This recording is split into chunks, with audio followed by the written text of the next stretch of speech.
The night began like any other, with my usual scroll through TikTok to unwind. But as I flicked through the endless stream of videos, one particular live stream made my heart skip a beat. A girl, dirt-smudged and panic-stricken, was trapped at the bottom of the well. Her cries for help echoed eerily through my phone's speaker. What really froze my blood was her outfit. It was identical to what I was wearing, a vintage band tee, ripped jeans, and a distinctive red bandana. The background looked disturbingly familiar, too. That well, with its moss-covered stones and rusted iron cover, was a dead ringer for the one languishing in my backyard. Compelled by a mix of fear and morbid curiosity, I couldn't look away. I watched as the girl frantically clawed at the damp walls, her fingers bleeding from the effort. My mind raced, desperately trying to rationalize the scene. Maybe it was a prank, a deepfake technology gone viral, or an elaborate ARG. However, the more I watched, the more I noticed subtle details that were impossible to ignore.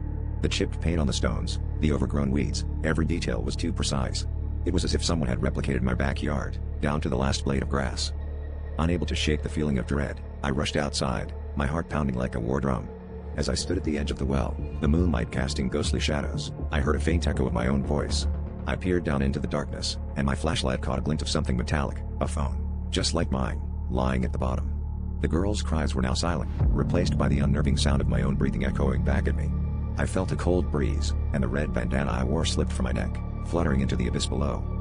It was then that I realized the chilling truth. The video wasn't just a reflection of my current reality, it was a premonition. My phone buzzed with notifications, and as I glanced at the screen, the live video had ended, replaced by a new stream.